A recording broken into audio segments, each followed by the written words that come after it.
Bienvenue dans le bar de Mo. Installe-toi et je te sers une def pendant qu'on se mate une vidéo de Killer Bean. Ça te laissera du temps pour cliquer sur la cloche avec Barney et Homer. Et pour me dire en commentaire ce que tu as pensé de cette vidéo. Bon visionnage, l'abeille. Bzz les abeilles, et bienvenue sur Killer Bee. Ici Mirai Nil du futur, pour vous servir. Hein? Ouais, accompagné par Happy End, quelque part par là. Alors, aujourd'hui nous allons parler de quoi?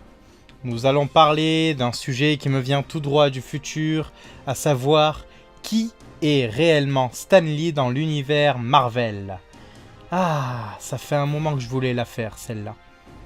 Le Nil du présent, ouais bon, il est en train de bosser sur d'autres vidéos, mais je pense qu'il avait pas mal envie de la faire aussi. Enfin, avec Happy End, ils s'occuperont du montage, on verra pour la suite.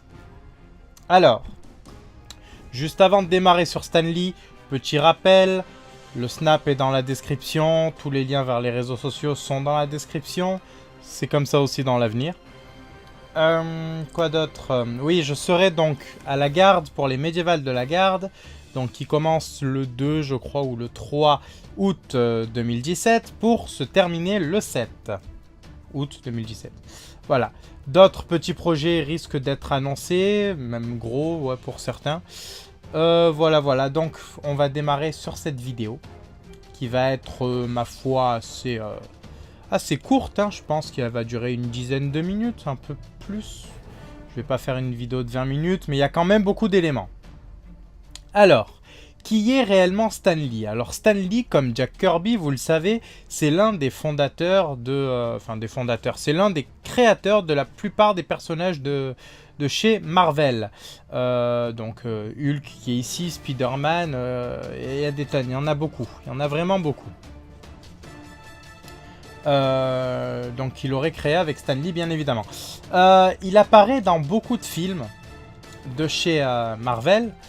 En caméo, en fait, il est là, il fait une petite apparition, il joue un petit personnage et toujours au moins une scène dans la plupart des films, en tout cas dans la plupart des séries. Il y a eu des exceptions, des films où on ne l'a pas vu, mais pour le moment j'aimerais qu'on s'intéresse à certains de ces films. Les films on l'a vu bien évidemment. Les 4 Fantastiques, que ce soit le 1 ou le 2, surtout le 2 en fait, le surfeur d'argent, X-Men, Spider-Man 3, donc il est apparu dans les Spider-Man bien sûr de Sam Raimi, mais Spider-Man 3 ça va être important. L'incroyable Hulk, très important aussi. Spectacular Spider-Man qui est une série animée, il apparaît dans Ultimate aussi. Les Amazing Spider-Man, Spider-Man Homecoming, dans Daredevil, dans Big Hero, donc c'est de Walt Disney, c'est les nouveaux héros, hein. Dans l'agent Carter, pardon, Captain America. Donc pourquoi je dis tout ça? Pourquoi j'ai cité autant de films? Dans chacun de ces films, dans ces séries, dans ces jeux, tout ça, il a joué beaucoup de personnages, souvent lui-même. Il a fait assez souvent aussi le vendeur de hot dog, pardon. Il a joué dans le procès de Hulk, je crois que ça s'appelait. Il a joué Cliff Waters, il a fait Frank Nelson, il a fait Willy Lumpkin, il a fait un agent du Shield dans Ultimate Spider-Man. Enfin, de ce qu'on m'a dit, hein, c'est un agent du Shield, en tout cas c'est le concierge. Et le lycée est bien évidemment lié au Shield dans Ultimate Spider-Man, mais bon. Ça, comme j'ai dit, c'est on m'a dit. Pourquoi je dis tout ça? On le voit souvent, en fait, dans des univers n'appartenant pas forcément au MCU. Donc MCU pour Marvel Cinematic Universe. Qu'est-ce qui fait partie du MCU? Agent Carter, Agent of Shield, les séries de Netflix, donc Daredevil, toutes les séries Defenders, et bien évidemment les films à Avengers, j'ai envie de dire, les films qui ont un impact sur les Avengers. Donc Iron Man 2, l'incroyable Hulk, tout ça quoi. En fait, il n'est pas seulement apparu dans le MCU comme je disais, puisqu'il est apparu dans les X-Men. X-Men, pourquoi je précise? Parce que ça appartient à la Fox. Il est donc dans l'univers de Disney, dans l'univers Netflix, qui appartient à Disney, hein, bien évidemment, puisque ça fait partie du MCU, ça se passe dans le même monde. Spider-Man, c'était Columbia. Ensuite, il y a eu Spider-Man de chez Sony. Spider-Man revient chez Disney, donc il est encore sur Spider-Man dans Spider-Man Homecoming. Dans les dessins animés,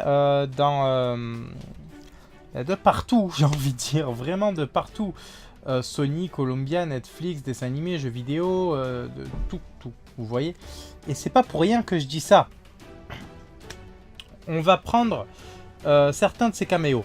Il est dans Hulk et l'incroyable Hulk, accompagné de... Enfin, en tout cas, dans Hulk, il est accompagné de Lou Ferrigno, qui était, en fait, dans la série l'incroyable Hulk il y a longtemps, hein, qui était Hulk, tout simplement. Il était Bruce Banner, c'est lui qui se transformait. C'est assez bizarre à voir, pas très beau d'ailleurs, mais bon, bref. Comme je le dis, il joue souvent son propre rôle, c'est pas à mettre de côté. Spider-Man 3 va être très intéressant dans ce dont on va traiter, mais bon, faut revenir déjà sur pourquoi je dis tout ça. En fait, il est lié. Il y a un seul Stan Lee, il y a un seul personnage. Ça nous a déjà été montré grâce aux Gardiens de la Galaxie. Hein, donc les Gardiens de la Galaxie 2 qui va être aussi un épisode très intéressant. Pourquoi ? Parce qu'on nous disait en fait que Stan Lee était Uatu jusqu'à présent. C'était une grande théorie du net. Hein. Sauf qu'on le voit discuter avec Uatu, avec les gardiens, hein, qui sont les Watchers comme on les appelle en anglais, qui sont en gros la représentation de l'auteur dans Marvel. Ils ont le droit d'observer ce qu'ils veulent. Ils sont là pour observer d'ailleurs, mais ils ne peuvent pas intervenir. Comme ce qu'aurait dû être, logiquement, un auteur. J'ai dit éditeur, je crois, mais auteur. Donc, pourquoi je dis ça ? Donc, comme je le disais au début de la vidéo, il a travaillé avec Jack Kirby. Et Jack Kirby existe dans l'univers Marvel Comics, puisqu'il s'agit, il s'agit tout simplement de The One Above All. Qui est-il ? C'est tout simplement la représentation de Dieu dans l'univers Marvel. Ça peut paraître un peu bizarre pour les croyants, mais donc Dieu dans l'univers Marvel est représenté par un personnage. Ce personnage a l'apparence de Jack Kirby.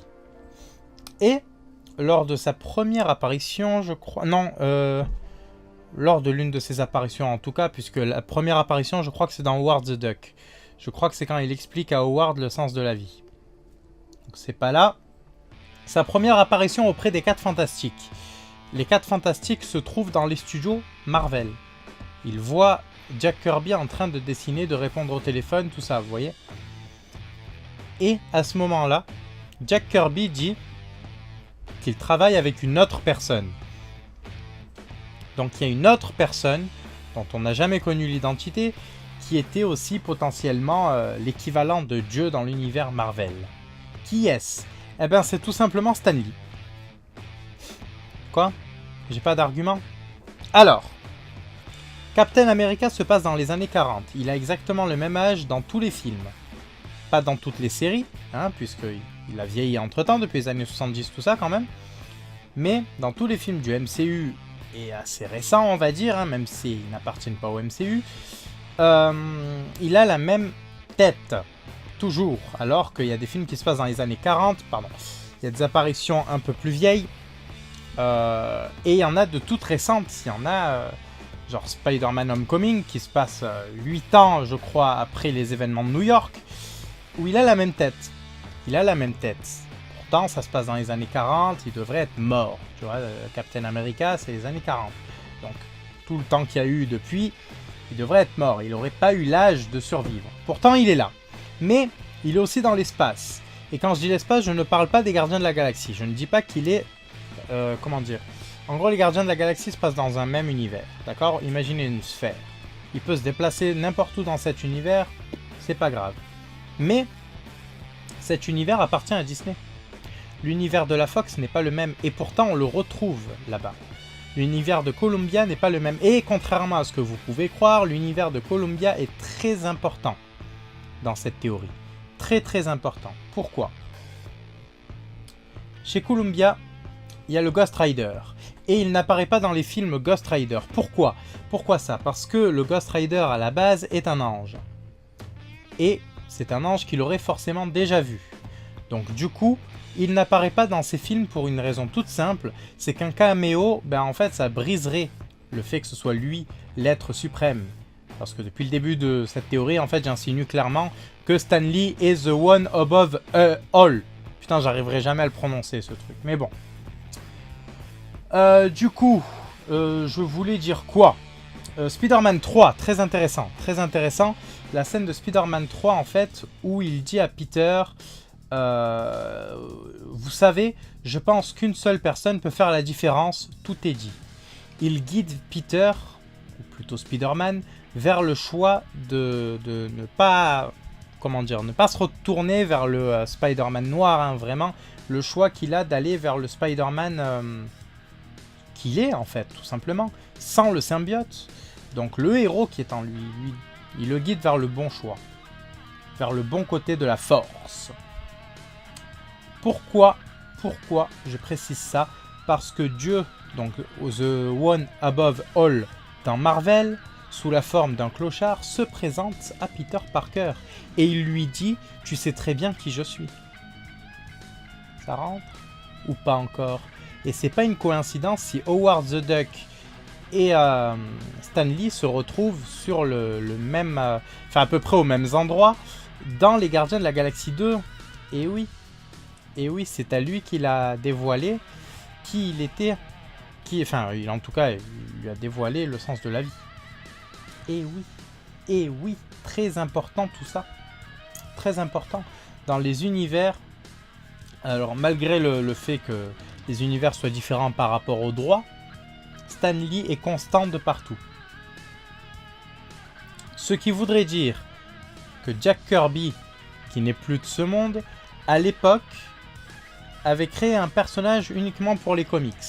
Ce personnage, uniquement pour les comics, est joué à l'écran par Stan Lee, à qui il avait confié son rôle. Stan Lee est donc The One Above All dans l'univers de Marvel, au cinéma. Enfin, en tout cas sur l'écran. Que ce soit en dessin animé, en jeu, c'est Stan Lee sur l'écran. Voilà, Stan Lee sur l'écran, c'est The One Above All. Bon, du coup ça a été un peu brouillon, j'ai essayé de faire du mieux que je pouvais, mais je voulais faire une vidéo sur Stan Lee depuis un moment. J'ai eu cette théorie très récemment, il y en a une autre qui arrivera sur la chaîne, je pense en septembre, en octobre, je sais pas, qui va y ressembler, mais qui ne sera pas basée sur Marvel. Voilà. Donc, écoutez, bisous les abeilles.